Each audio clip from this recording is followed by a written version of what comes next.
তো আমরা গত ভিডিওতে দেখলাম যে ইনাম কি জিনিস। এখন আমরা দেখব হচ্ছে যে নর্মালি যে কাজটা আমরা কনস্ট্যান্ট দিয়ে করতে পাচ্ছি সেটা আবার ইনাম দিয়েও করতে পাচ্ছি। তাহলে কনস্ট্যান্টের থেকে ইনামের ব্যবহার করার কি সুবিধা নাকি অসুবিধা সেটাই আমরা দেখব। যেমন একটা কনস্ট্যান্ট ভেরিয়েবল ডিক্লেয়ার করলাম, এমন হতেই পারে যে আমার বিভিন্ন অ্যাপ্লিকেশনে কিছু কনস্ট্যান্ট ভেরিয়েবল লাগছে যেটা আমার সারা অ্যাপ্লিকেশনে একই রকম থাকবে, ঠিক আছে? তো তখন আমি এটা কি কনস্ট্যান্ট দিয়ে ডিক্লেয়ার করব নাকি ইনাম দিয়ে ডিক্লেয়ার করা বেটার, কোনটা ব্যবহার করলে? ইনফ্যাক্ট দুটেই আমাদের সেম কাজই করছে, অলমোস্ট সেম কাজ করছে। তো এখন আমরা দেখব যে এটা কি ইনাম ব্যবহার করার সুবিধা নাকি কনস্ট্যান্ট ব্যবহার করার সুবিধা। তো সেই জন্য আমরা এখানে একটা তৈরি করলাম, এটার নাম ইনাম তৈরি করলাম, এর নাম দিলাম হচ্ছে ডে ইনাম, ঠিক আছে? এখানে আমরা এটার নাম দিলাম ডে ইনাম, এর ভিতরে আমরা বললাম স্যাট সান মন। ঠিক একইভাবে আমরা এখানে একটা কনস্ট্যান্ট তৈরি, এটা হচ্ছে কনস্ট্যান্ট তৈরি করলাম, এটা হচ্ছে ডে কনস্ট্যান্ট। এখানে আমরা এটা যেহেতু কনস্ট্যান্ট সুতরাং এখানে ভেরিয়েবলগুলোকে আমাদের ডিক্লেয়ার করতে হবে এবং এর মধ্যে আমরা মান দিয়ে দিলাম 1 2 3। তাহলে এটা হচ্ছে ডে ইনাম হচ্ছে একটা ইনাম আর ডে কনস্ট্যান্ট হচ্ছে একটা কনস্ট্যান্ট। এই দুইটার ব্যবহারগত দিক দিয়ে আমরা এখন দেখব যে আসলে কোনটা ব্যবহার করা সুবিধাজনক। তো এটার জন্য এখানে আমরা একটা ক্লাস তৈরি করছি, ইনাম ভার্সেস কনস্ট্যান্ট। তাহলে প্রথমে আমরা আসি যে এই ক্লাসের মধ্যে দুইটা মেথড তৈরি করা হয়েছে। একটা হচ্ছে ইনাম এক্সাম্পল, যার ভিতরে প্যারামিটার হিসেবে আছে হচ্ছে ওই ইনামের অবজেক্টটা, আর এখানে আছে কনস্ট্যান্ট এক্সাম্পল, যার ভিতরে প্যারামিটার হিসেবে আছে একটা ইন্টিজার। এখন এর মধ্যে আমরা কি করলাম, বললাম যে যখন আমরা এই মেথডটাকে কল করব তখন আমরা এখানে একটা ইনাম পাঠিয়ে দিব। সেই ইনামটা দেখবে যে ইকুয়াল ইকুয়াল এটা কি স্যাট কিনা। এটা যদি স্যাট হয় তাহলে সে প্রিন্ট দিবে হচ্ছে ইনামের স্যাটারডে। এটা যে ইনাম থেকে প্রিন্ট হচ্ছে সেটা দেখানোর জন্য স্যাটারডে। আর এটা যদি সান হয় তাহলে দিবে সানডে, এটা যদি মন হয় তাহলে দিবে মনডে, আর যদি কোনো কিছু না হয় এলস তাহলে এটা দিবে হচ্ছে ইনভ্যালিড ডেট। আর এখানে কনস্ট্যান্টের মধ্যে আমরা একটা ইন্টিজার পাঠিয়ে দিচ্ছি। এই ইন্টিজার যদি ওই ডে কনস্ট্যান্টের ভিতরে যে স্যাটের মান আছে কত 1 তার সাথে যদি মিলে যায় তাহলে এটা হচ্ছে স্যাটারডে, এটা যদি 2 এর সাথে মিলে যায় তাহলে এটা হচ্ছে সানডে, আর এটা যদি 3 এর সাথে মিলে যায় তাহলে মানডে, আর কোনোটা যদি না মিলে তখন ইনভ্যালিড ডে, ঠিক আছে? এখন আমরা মেন মেথডের মধ্যে চলে আসি।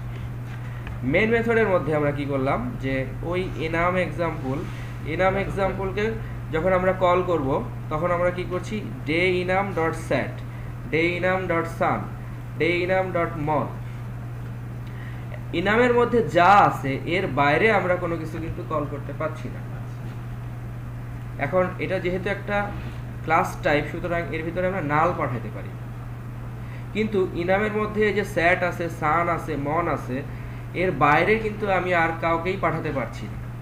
কিন্তু আমরা এখানে খেয়াল করি যে কনস্ট্যান্ট এক্সাম্পল এর ভিতরে আমি আমাদের কনস্ট্যান্টের মধ্যে ছিল 1 2 3, আমি কিন্তু এখানে চাইলে 4 পাঠাতে পারি, ইভেন আরও যা খুশি তাই পাঠাতে পারি, অর্থাৎ যেহেতু আমি এখানে ইন্টিজার পাঠাচ্ছি। এখন প্রশ্ন হচ্ছে যে যখন আমি এখানে 1 2 3 4 পাঠাচ্ছি তখন সে এই 1 2 3 4 এখানে রিসিভ করে কি করছে যে কোনো জিনিস ওই জিনিসটাকে ম্যাচ করে ওই অনুযায়ী রেজাল্ট দিতে পারছে। এখন আমি এখানে যে কোনো মানই পাঠাতে পারি, ইভেন 6 7 8 9, কিন্তু দেখা যাচ্ছে যে আমি হয়তো এই কনস্ট্যান্ট কি আছে সেটা আমি হয়তো জানি না। তো কনস্ট্যান্ট যদি আমি না জানি আমি তাহলে 1 2 3 দিলে কাজ হবে, কিন্তু 4 5 6 7 8 9 10 দিলে কিন্তু কাজ হবে না। কিন্তু প্রোগ্রাম কিন্তু আমাকে বলবে না সেটা যে এগুলো পাঠানো যাবে না, সে পাঠাতে দিবে, ইন্টিজার টাইপের সবই পাঠাতে দিবে, কিন্তু প্রোগ্রাম কিন্তু বলবে না যে এটা পাঠালে কাজ হবে না। কিন্তু ইনামের ভিতরে যখন আমি বলতেছি ডে ইনাম ডট, তখন আমি দেখতে পাচ্ছি যে এর ভিতরে এই 3টা ব্যতীত আর অন্য কাউকে দেওয়া যাবে না, কারণ ইনামের মধ্যে এই 3টাই শুধু কনস্ট্যান্ট। কারণ এখানে তো আমি কোনো ইন্টিজার মান দিচ্ছি না, আমরা দিচ্ছি অ্যাকচুয়ালি ওই ভেরিয়েবলটা।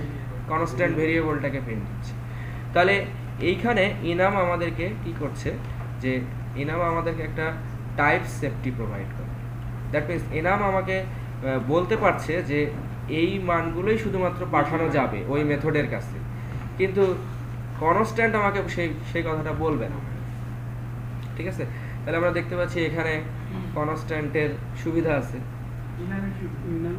মানে ইনামের সুবিধা আছে, কনস্ট্যান্টের বিপরীতে এনামের সুবিধা আছে। আর একটা সুবিধা হচ্ছে, মনে করেন যে এই যে কনস্ট্যান্টের মধ্যে এই মানটা কোনো কারণে আমি 3-এর জায়গায় 6 করে দিলাম, 3-এর জায়গায় যদি আমি 6 করে দিই, প্রোগ্রাম এখানে কিন্তু আমার কোনো ইরর ধরবে না।